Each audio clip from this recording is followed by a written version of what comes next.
사도 바오로의 에베소서 말씀입니다.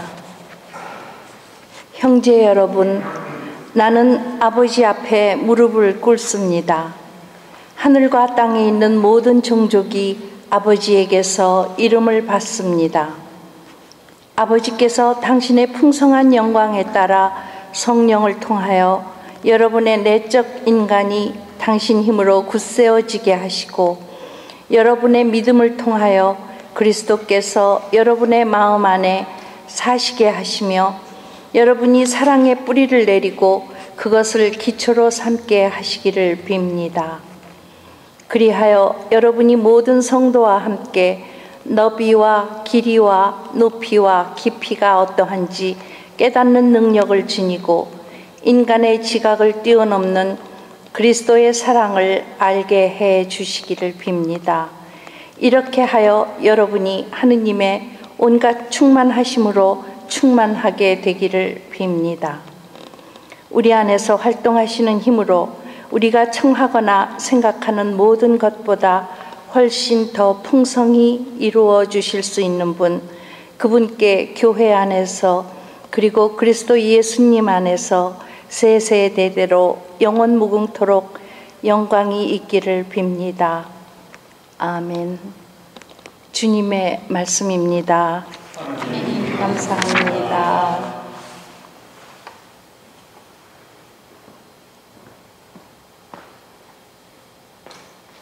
주님의 자애가 온 땅에 가득하네. 주님의 자애가 온 땅에 가득하네. 의인들아, 주님 안에서 환호하여라. 올고든 이에게는 찬양이 어울린다. 비파하며 주님을 찬송하고 열줄 숨으로 찬미 노래 불러라. 주님의 자애가 온 땅에 가득하네. 주님의 말씀은 바르고 그 하신 일 모두 진실하다. 주님은 정의와 공정을 좋아하시네. 그분의 자애가 온 땅에 가득하네. 주님의 자애가 온 땅에 가득하네. 주님의 뜻은 영원히 이어지고 그 마음속 계획은 대대로 이어진다. 행복하여라. 주님을 하느님으로 모시는 민족, 그분이 당신 소유로 뽑으신 백성. 주님의 자애가 온 땅에 가득하네. 보라, 주님의 눈은 당신을 경외하는 이들에게, 당신 자애를 바라는 이들에게 머무르신다. 죽음에서 그들의 목숨 건지시고 굶주릴 때 살리려 하심이네. 주님의 자애가 온 땅에 가득하네. 알렐루야. 할렐루야. 나는 그리스도를 얻고 그분 안에 머물려고 모든 것을 해로운 쓰레기로 여기노라. 할렐루야. 주님께서 여러분과 함께 루카가 전한 거룩한 복음입니다.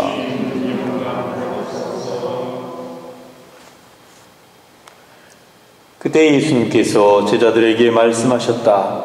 나는 세상에 불을 지르러 왔다. 그 불이 이미 타올랐으면 얼마나 좋으랴. 내가 받아야 하는 세례가 있다. 이 일이 다 이루어질 때까지 내가 얼마나 짓눌릴 것인가. 내가 세상에 평화를 주러 왔다고 생각하느냐? 아니다. 내가 너희에게 말한다. 오히려 분열을 일으키러 왔다. 이제부터는 한 집안에 5 식구가 서로 갈라져 3 사람이 2 사람에게 맞서고 2 사람이 3 사람에게 맞설 것이다. 아버지가 아들에게, 아들이 아버지에게, 어머니가 딸에게, 딸이 어머니에게, 시어머니가 며느리에게, 며느리가 시어머니에게 맞서 갈라지게 될 것이다.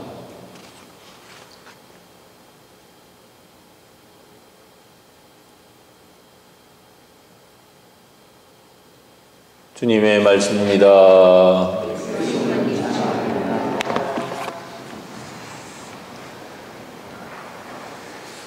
특별히 오늘 복음은 우리가 정말 주위에서 잘 이해하지 않으면 엉뚱한 행동을 하거나 엉뚱한 오해를 통해서 그 복음을 잘못 받아들일 수 있는 위험이 있는 그런 구절입니다.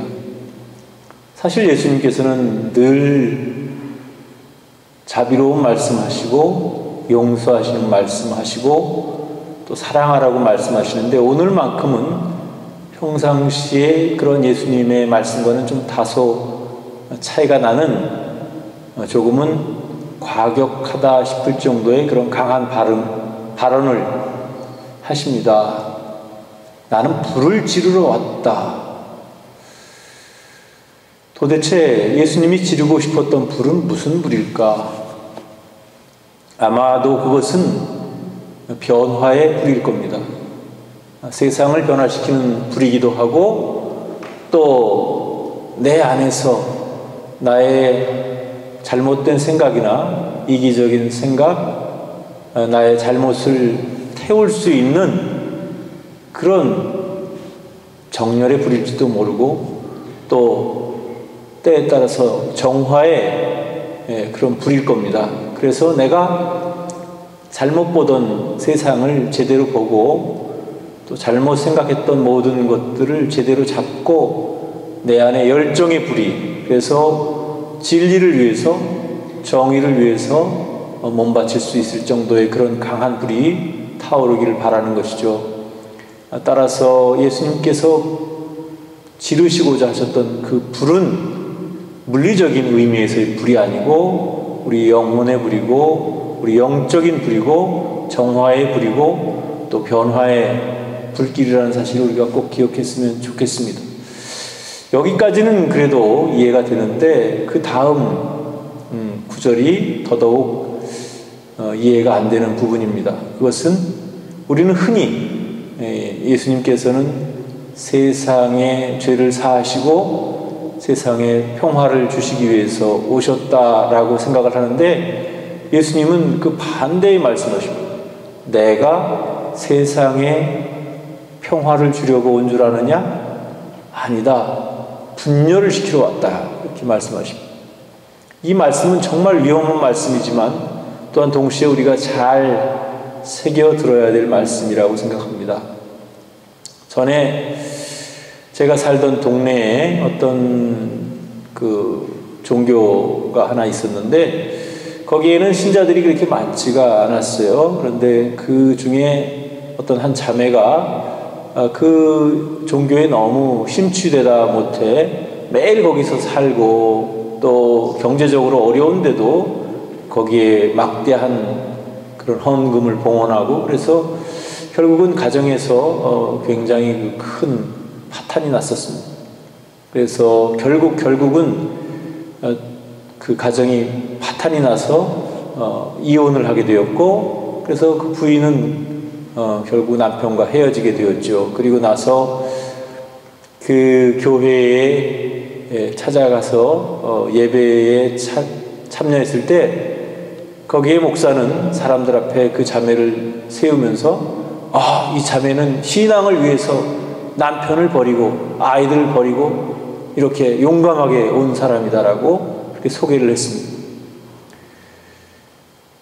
죄송한 얘기지만 그 목사님은 잘못된 말씀을 한 겁니다. 사실 자기가 처신을 제대로 하지 못하고, 자기가 해야 할 바를 하지 못하고, 성당이나 혹은 교회건 절이건 거기에 매달려서 사는 삶은 예수님께서 원하시는 삶이 아닙니다. 그것은 잘못 받아들인 것이죠. 한편 또 한 열심한 천주교 신자 자매님이 계셨는데, 처녀 시절에는 굉장히 신앙생활 열심히 했고, 자기 친정도 몇 대째 신앙생활을 하는 그런 자매였습니다. 그런데 결혼을 해보니 시댁이 천주교 신자 아니었을 뿐더러 또 남편도 종교에 대해서 지극히 잘못된 생각을 가지고 있었기 때문에 신앙생활을 제대로 할 수가 없었습니다. 만약에 아까와 같은 사례였다면 그 자매님도 가정을 버리고 이혼을 택했어야 할 겁니다. 그렇지만 이 자매님은 30년이라는 기간을 그 가정에 헌신하면서 또 그 남편과 아이들에게 사랑으로 베풀면서 30년간이라는 시간을 인내하면서 혼자서 기도로서 그것을 자기의 신앙을 지켜왔습니다. 그리고 어느 날 드디어 그 형제가 부인에게 또 부인의 희생에 너무 고마워서 어느 날 갑자기 자신도 천주교 신자가 되겠다고 부인께 고백을 하고, 그래서 결국은 천주교 신자가 되었을 뿐만 아니라 아주 열심한 신앙인이 되었고, 아이들도 또 신앙을 갖게 되어서 온통 성가정이 되는 모습을 보았습니다. 당장 자기 주장만, 또 자기의 종교만 옳다고 이야기하면서 가정까지도 깨트려가면서 그 일을 해야 된다고 말한다면 그것은 조금 현명하지 못하고 지혜롭지 못한 것이 아닌가 하는 생각이 듭니다. 사실 조금 오래 걸리기는 하지만 적어도 자기의 마음 안에 확신이 있고 그것이 신앙이라면 오히려 좀 더 기다려주는 것, 그것이 참 신앙의 모습이 아닐까 하는 생각이 듭니다. 이 좀 제대로 되지 못한 사이비 종교나 혹은 잘못된 가르침을 주는 그런 교회에서는 이 구절을 들이대면서 봐라, 예수님이 평화를 주러 온 것이 아니라 분열을 주러 오셨다고 하지 않았느냐, 가족들도 서로 반대하면 갈라서야 된다, 다섯이 둘을 반대하고 둘이 셋을 반대하고, 또 시어머니가 며느리를 반대하고 남편이 아내를 반대하고 이렇게 해야 된다, 그렇게 가르치는데 그것은 전혀 잘못된 가르침이라는 사실을 우리가 깨달았으면 좋겠습니다. 성경의 말씀은 때때로 어떻게 읽고 어떻게 받아들이냐에 따라서 전혀 다른 의미가 될 수 있습니다. 그래서 성경을 잘 읽고 제대로 이해하고 제대로 살아가는 것이 중요한 것이겠죠. 그래서 오늘 특별히 이 복음의 말씀은 우리가 조금은 조심스럽게 접해야 될 그런 부분의 말씀이고, 그것은 우리가 분열을 일으키라는 의미가 어떤 가족관계가 깨어지고 떨어져 나가더라도 내 신앙만이 중요하기 때문에 내 신앙 때문에 그 모든 것을 깨버려야 된다는 그런 의미는 아니라는 사실을 기억하면서 좀 더 지혜롭고 또 좀 더 인내를 가지고 다른 사람들과의 관계, 특히 가족과의 관계를 잘 유지해 나가는 것이 오히려 더 소중하고 중요한 일이라는 것, 그리고 그것이 궁극적으로는 신앙을 진정으로 살아가는 것이고 오래 지킬 수 있다는 사실을 꼭 기억했으면 좋겠습니다.